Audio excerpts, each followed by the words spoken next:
guys, welcome back to the channel. I'm Office Bloke Daz. I'm Office Bloke Mike. Here we are, the two of us. Yeah, we are. Inside Air Force One during 9/11. Yeah, very interesting. I've heard so many stories that sort of like came out from 9/11. Yeah. Obviously I live just around the corner. I was actually looking, our office looked at the Trade Center. Oh, really? So I crossed the river, but I was Yeah. in New Jersey at the time. And it was just, everyone knows this. It was a huge event. Everyone's got a story they want to tell about 9/11. It's a huge event. But this is what happened inside Air Force One, which would be Wow. very interesting. I mean, So- could you imagine? Well, we'll soon find out. But Yeah. could you imagine the tension and just the not knowing. Was Bush at a primary school or something, or He was junior school? Or He was at a school, and one of the Secret Service came on and told him while he was on stage with a few people, That's right. and whispered in his ear. You could see him sort of like thinking about it. I don't know where he was. I can't remember where he was. No, I'm not sure exactly, Yeah. but that was definitely the case. Yeah, should we get into this? Yeah. Inside Air Force One during 9/11.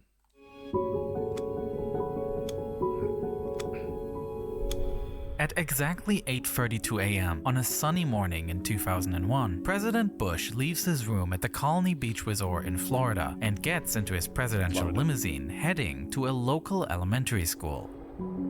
The reason for this visit is that he's promoting a new education program. On the scale of priority, this is the kind of event that would be forgotten by history. However, just minutes before Bush arrives at the school, a breaking news message makes the rounds. One that will forever change the course of history. At 8:46 a.m., Flight 11 crashes into the North Tower of the World Trade Center. And the news of this event spreads in a, until then, historically unprecedented manner. Just 1 minute and 28 seconds after the impact, a camera crew from WNYW goes on air. Tim, just a few moments ago, something believed to be a plane crashed into the South Tower of the World Trade Center. At 8:49 a.m., CNN pauses their programming to cover the crash, followed by CNBC, ABC, NBC, CBS, Fox News, and international television stations. In less than 10 minutes, the eyes of the whole world were focused on New York City. However, nothing is known about the causes at this point in time, and speculation about a possible accident is circulating in Sarasota, where Bush is preparing to head into the school. Right along Bush's side is White House Press Secretary Ari Fleischer, who throughout the day is taking handwritten notes that reveal how everything unfolded from the president's perspective, with White House Chief of Staff Karl Rove informing the president about the impact just before he heads into the school for the event. As the nation listens to TV anchors speculating potential reasons for the crash, the president listens to school children reading stories. There's still the possibility that it could all be just a tragic accident, but a few minutes later, this possibility can be ruled out. At 9:03 a.m., United Flight 175 heads for the South Tower. Exactly 2 minutes elapsed. Still gives me chills when I see that. Incredible. It's probably the biggest news story it's ever been in my life, anyway. Yeah, same here. That's ever happened.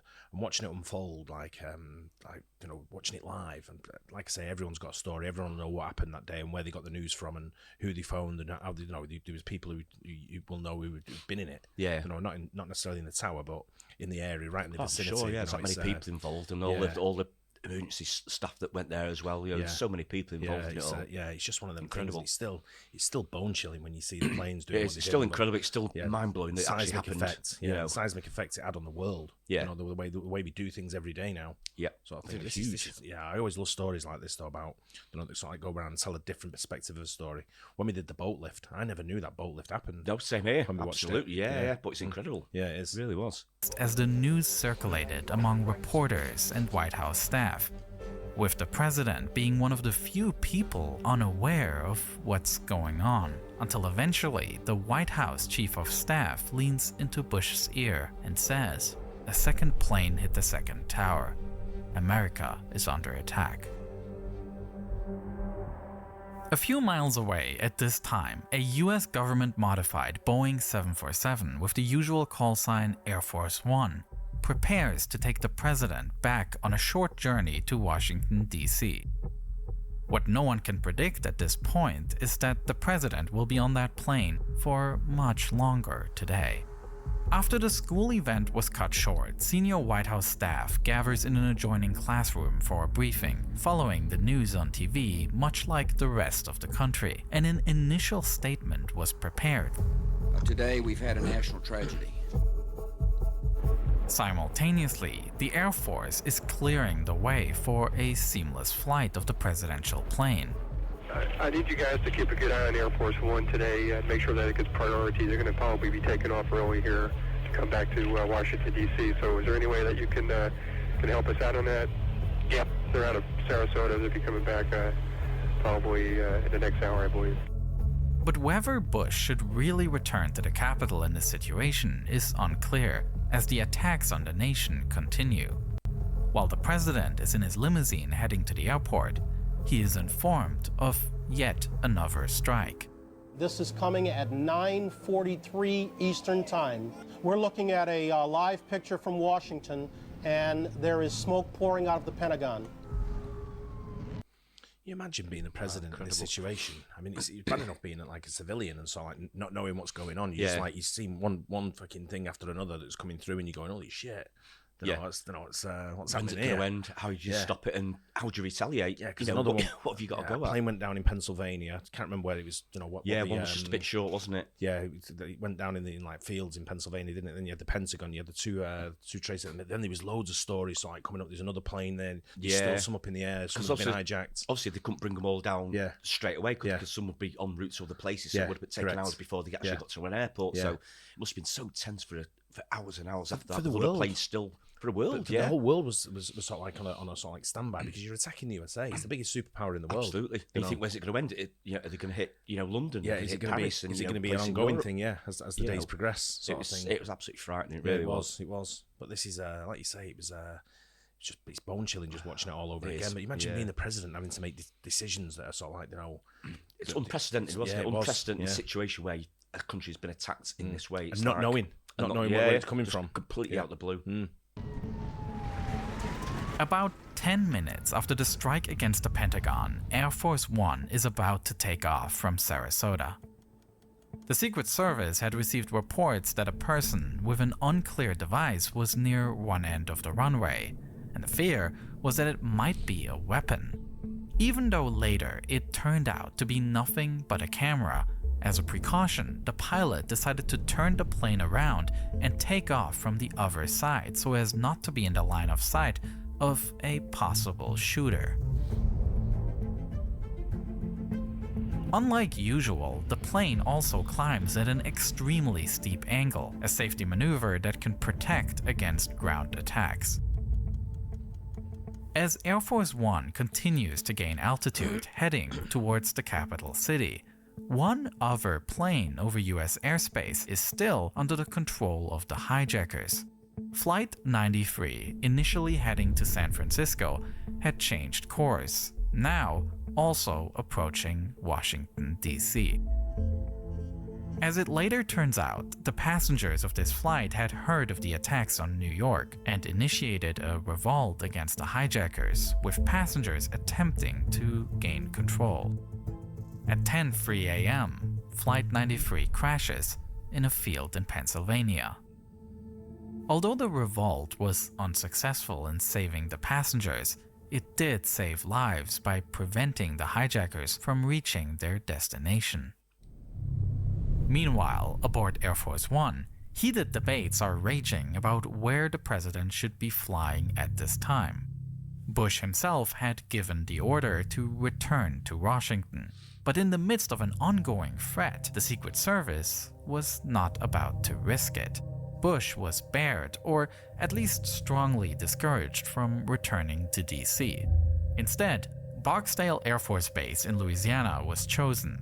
Here, Air Force One can then refuel, and a longer plan can be devised for where the president can most effectively carry out his duties.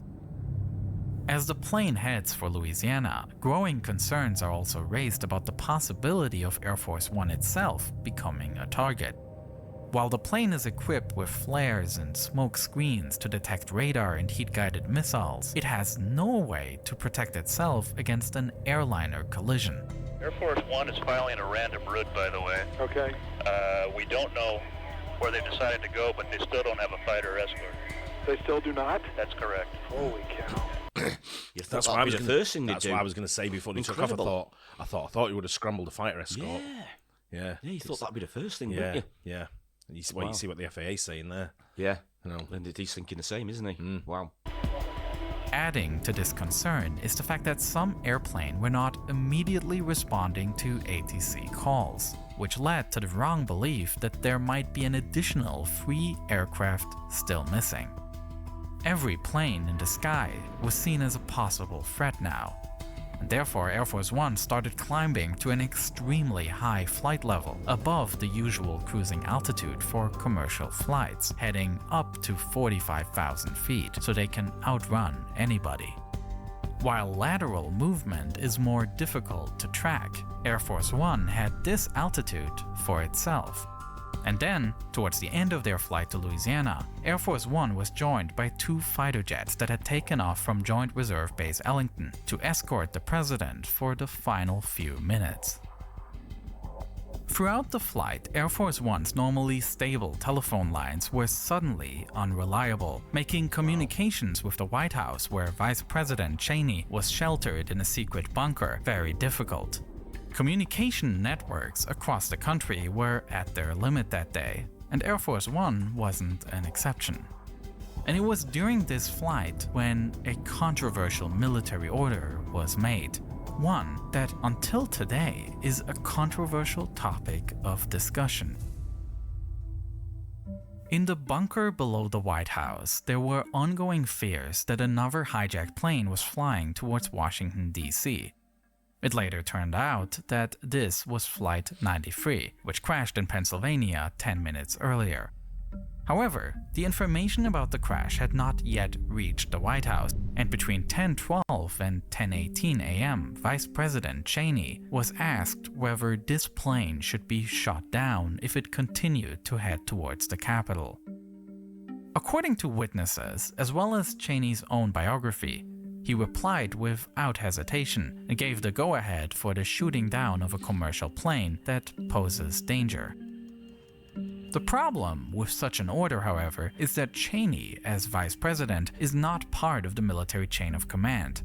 According to this hierarchy, such an order comes from the president, with the only other person in question being the Secretary of Defense, Donald Rumsfeld, who is second in line to the president. Rumsfeld could not be reached because he was at the Pentagon, which was itself the target of an attack, and he was busy helping with rescue work on site. Standing in the same secure room as Dick Cheney when he made that order was White House Deputy Chief of Staff Joshua Bolten. After Cheney made the order, he immediately asked Cheney to call the president to confirm this command. Cheney does exactly so, and rings Air Force One at 10:18 a.m. to speak with the president. According to the investigation report, this phone call lasts 2 minutes, which lines up with the notes that Ari Fleischer took. At 10:20 a.m., these notes show the words, "Authorized shutdown if necessary." The question, however, remains. It's a big call to make as well, isn't it? It is. Shoot down a passenger plane, maybe hundreds of innocent people on board, but when you got a commercial aircraft up in there, and but at the same time it's flying off its regular route.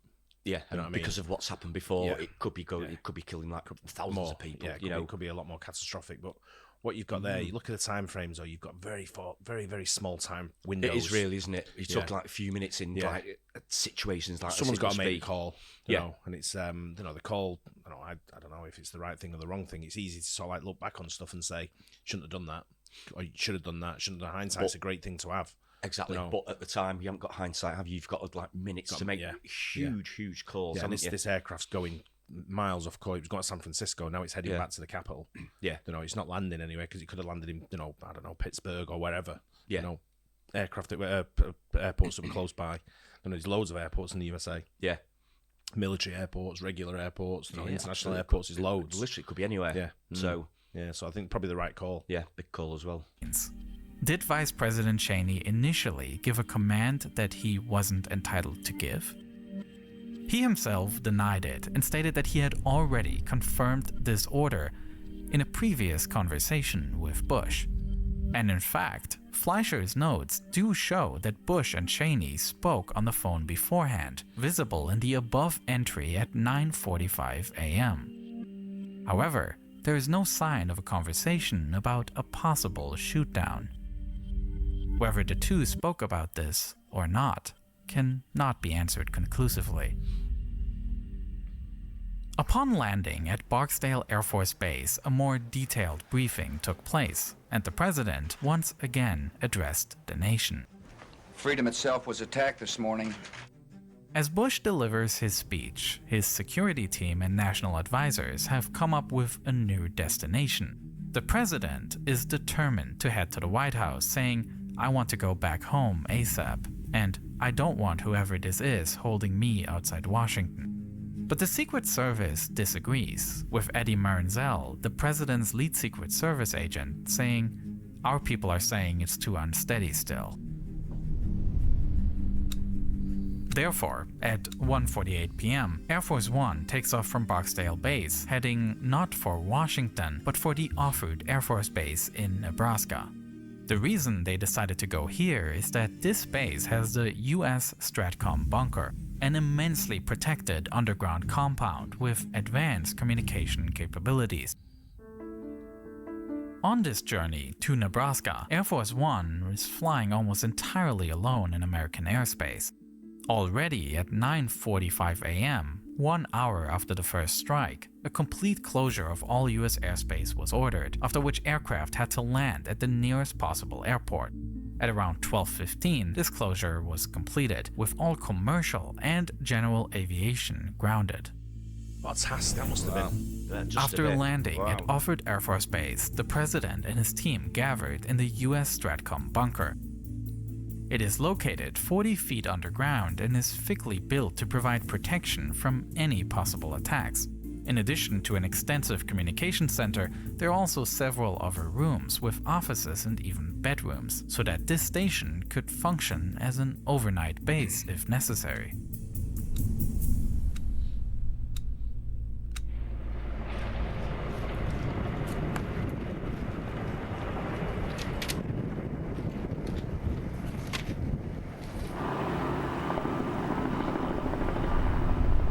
At 4:36 p.m., the active attacks on the nation seem to have come to an end, and the security situation allows the president to take his third flight of the day. Air Force One departs, bound for Joint Base Andrews.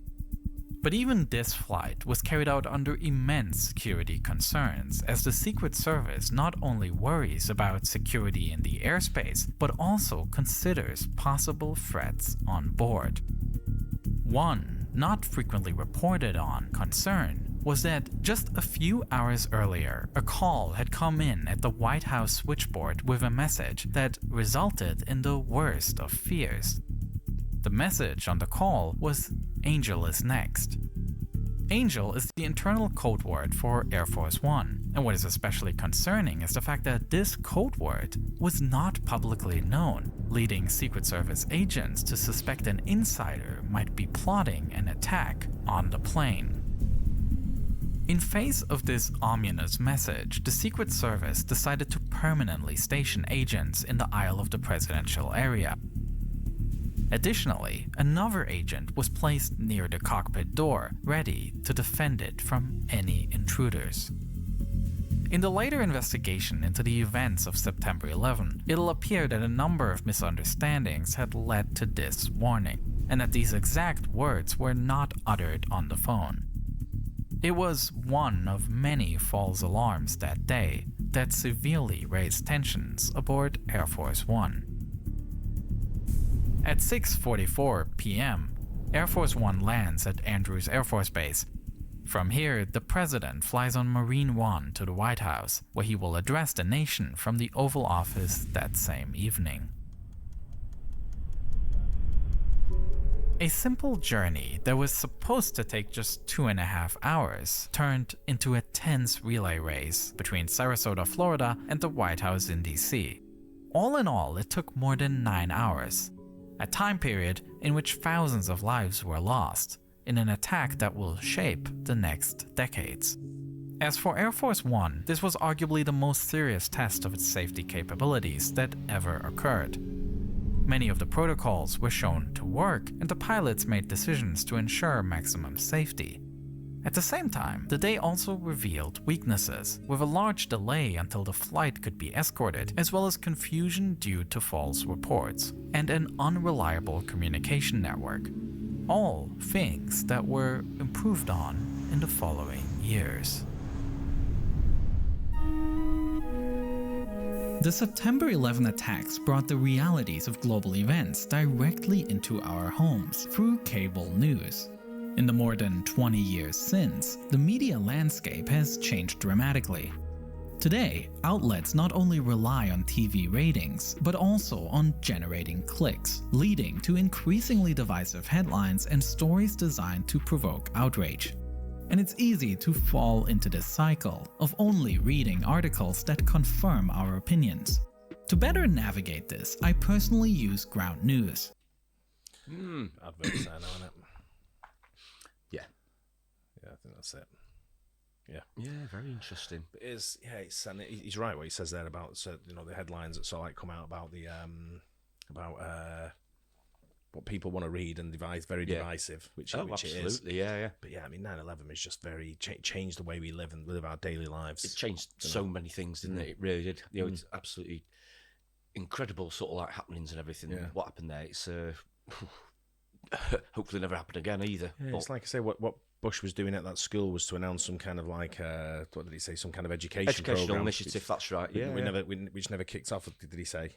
You know what? I missed that bit. I'm not sure. I thought he said it. It's sort of like it got diluted in the. I guess after that, it was sort of all hands on deck for what happened after 9/11. I'm guessing so. Things like that probably got pushed to the back of the queue a little bit. And think about the young kids as well. They're meeting the president and all that, and the excitement what they would have had at the school, the buzz at the school, all for it to be cut short. And obviously for the right reason, you need the president in them kind of situations. Well, that's a chilling moment when the guy from the Secret Service comes in and whispers in his ear what's happening. You could just see the look in his face. It's like, oh man, absolutely incredible.